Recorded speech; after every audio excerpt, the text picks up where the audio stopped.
Hey there, I'm Sarah A. Chrisman, the author of The Tales of Chetzemoka, and today I'm going to tell you a bit about Florence Nightingale and the origins of modern nursing, and where the character of Nurse McCoy in my books comes from.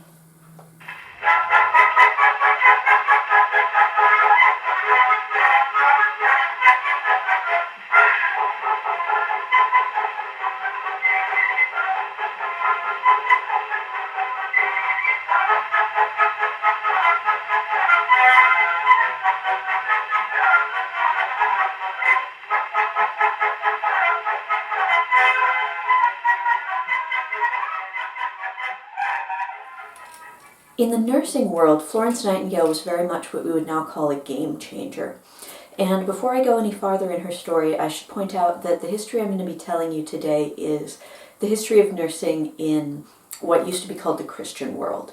So the story of nursing in Asia or the Islamic world is going to be different, but I'm not an expert in those histories, so I'll leave those stories to someone who is. But back to Florence Nightingale.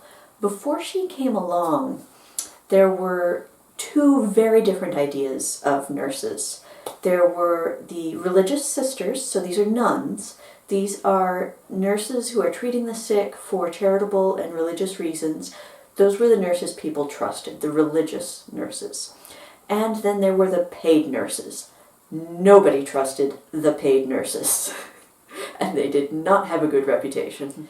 I've got an excerpt here from Mary Shelley's Frankenstein from 1818. It's fiction, of course, but it does a pretty good job of telling you the cultural attitude towards paid nurses at that time, at the beginning of the 19th century.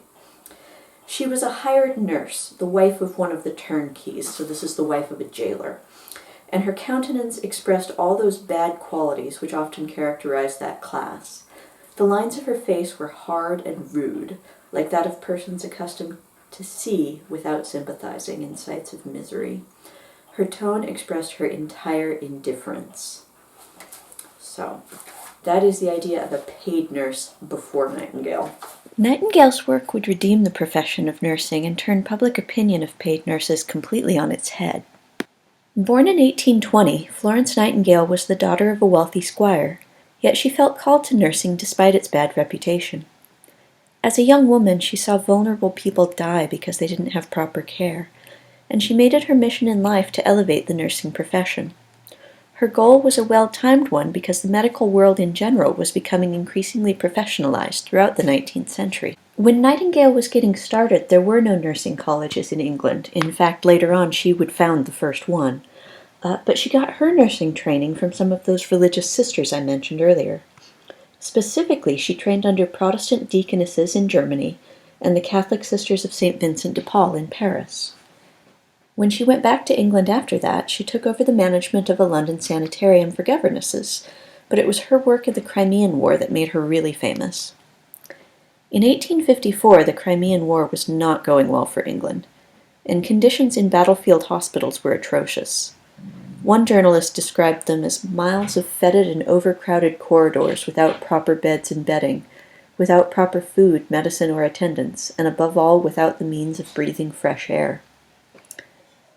Britain's Secretary of War specifically believed it would take a woman to fix this situation, and he wrote to Nightingale asking if she could help. As it turns out, she had just written to him offering her services, and their letters crossed in the mail. By the time Nightingale was done in the Crimea, she and her hand-picked crew of helpers would bring mortality rates in British military hospitals there down from 60% to just over 1%. She accomplished this by applying important principles of nutrition and hygiene she'd learned from the nursing sisters, and also by applying her own natural-born refusal to take no for an answer. When bureaucratic red tape prevented her hospital from getting needed supplies, she just commanded male orderlies to break into the nearby military warehouses to get what her patients needed. Later, Nightingale would write a highly influential book titled Notes on Nursing, which I highly recommend. It describes the techniques and philosophies that were so effective in saving lives in the Crimea, and how they can be applied to individual households. Among other things, Nightingale was a very firm believer in the importance of fresh air and of proper nutrition. Chapter 1 of Notes on Nursing begins, "The very first canon of nursing, the first and the last thing upon which a nurse's attention must be fixed, the first essential to the patient, without which all the rest you can do for him is as nothing, with which I had almost said you may leave all the rest alone, is this: to keep the air he breathes as pure as the external air without chilling him.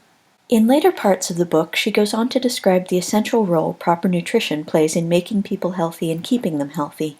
This was such an important principle to 19th century women, most Victorian cookbooks contain chapters on invalid foods and the nutritional qualities of various meals. This is why Nurse McCoy spends so much time cooking in my books, and why they contain invalid recipes. After she went back to England, Nightingale started the first English training school for nurses in 1860. Formal training brought about a transformation in how the world saw nurses, and the new nurse trained by schools like Nightingale's was characterized by her neat uniform, her eternal vigilance concerning neatness, order, and cleanliness, and her methodical system of work. It didn't take long for Nightingale's attitude and philosophies to spread throughout the English-speaking world, and after the American Civil War broke out, the Northern nurse Clara Barton came to be known as the American Florence Nightingale. Clara Barton founded the American Red Cross, and some have argued that her accomplishments in saving lives were as valuable to the Union as what General Grant accomplished. The war showed people how important trained nurses could be, and in 1873 the New England Hospital in Boston gave out the first official nursing diploma to be earned by an American. Bellevue Hospital in New York opened a training school for nurses the same year, and by 1883 the U.S. had 17 different training schools for nurses. Applicants were tested for physical stamina as well as intelligence, and if you made the cut, you were looking at some really hard work, but you were also looking at a really good chance to better yourself if you'd been born poor, like Nurse McCoy in my stories was. One of the biggest fundamental differences between nursing schools in the 19th century and nursing schools now is that back then women were actually paid to go through nursing school. They got their board and lodging free, and after a trial period of between 1 to 3 months, depending on the school, they'd start drawing a salary as well. On top of all that, if a nursing student fell ill, she'd also be given free health care. Now, all of this was very different from someone trying to go through medical school to become a doctor. Just like now, medical school in the 19th century for doctors was very expensive. So the choice was between paying a lot of money to become a doctor or getting paid to become a nurse. It's not hard to understand why nursing was the popular choice for a lot of women. Because it was such a good opportunity for self-betterment, a lot of nurses continued to be drawn from poorer backgrounds, and that's where our feisty Appalachian Nurse McCoy comes in. She learned homeopathic remedies and midwifery from her mother and grandmother, like countless generations of women have done, but she also went through formal nursing training, and she's fiercely proud of the fact.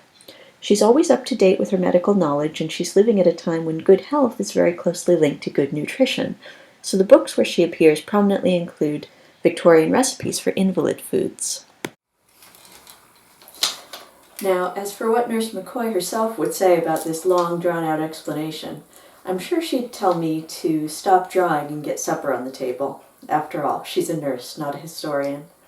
Thank you for watching today. Remember, anytime you're cooped up, books are a great way to travel through time and space.